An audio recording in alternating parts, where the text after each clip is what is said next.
வயநாடு நிலச்சரிவில் மிக முக்கியமாக கருதப்படும் கோல்டன் ஹவரில் முதலில் சம்பவ இடத்திற்கு வந்து 116 மக்களை காப்பாற்றிய தேசிய பேரிடர் மீட்பு படையினரை குறித்து பார்க்கலாம் இந்த செய்தி தொகுப்பில்.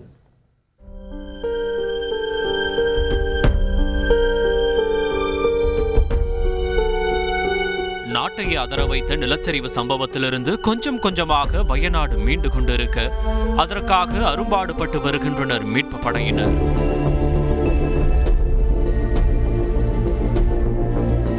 அந்த வகையில் முதலில் நிலச்சரிவு ஏற்பட்ட இடத்தில் மீட்பு பணிகளை மேற்கொண்டவர்களிடம் அவர்களின் அனுபவத்தை கேட்டறிந்த போது நடந்தது என்ன என்பதை விவரித்தனர் வீரர்கள். நிலச்சரிவு குறித்து தகவல் அறிந்த உடனேயே சரியாக காலை 4:30 மணி அளவில் சூரல் மலைப்பகுதியில் மீட்பு பணிக்கு ஆயத்தமாகியுள்ளனர் வீரர்கள்.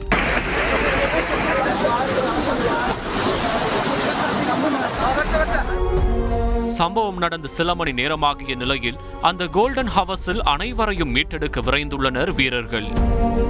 ஆனால் மீட்பதற்கான எந்தவித அறிகுறியும் தென்படவில்லை என வேதனையுடன் தெரிவித்தனர் மீட்பு படை வீரர்கள். மாறாக மக்களின் அழுகுரல்கள் மட்டுமே ஒலித்துக் கொண்டிருந்ததாக கனத்த இதயத்துடன் கூறிய வீரர்கள் பள்ளிக்கூடத்திற்குள் இருந்த 25க்கும் மேற்பட்டோரை மீட்டுள்ளனர்.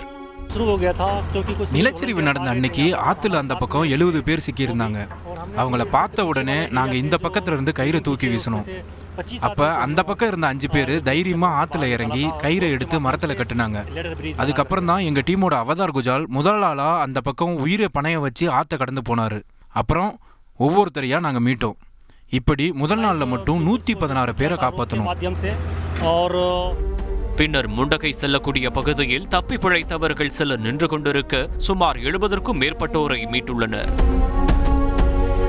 அவர்களை மீட்பதற்கான பணிகளை மேற்கொள்ள ஏதுவாக மரத்தில் கயிறு கட்டி உயிரை பணயம் வைத்து மீட்பு பணியில் ஈடுபட்டுள்ளனர். அப்படி தொடங்கப்பட்ட மீட்பு பணியில் துணிச்சலாக முதலில் களமிறங்கியது அவதார் குஜால் என்ற வீரர்தான். இது குறித்து அவதார் குஜார் பேசுகையில் தனது த்ரில் அனுபவத்தை பகிர்ந்து கொண்டார். தண்ணீரின் வேகம் அதிகமாக இருந்ததால் மீட்பு பணியில் சிரமம் இருந்தது.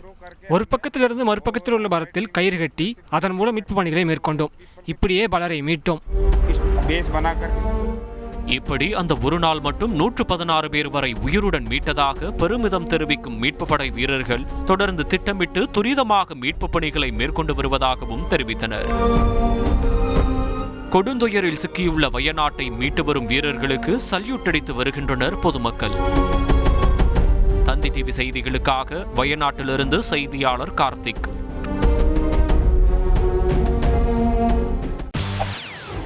செய்திகளை உடனுக்குடன் தெரிந்து கொள்ள உடனே சப்ஸ்கிரைப் பண்ணுங்க.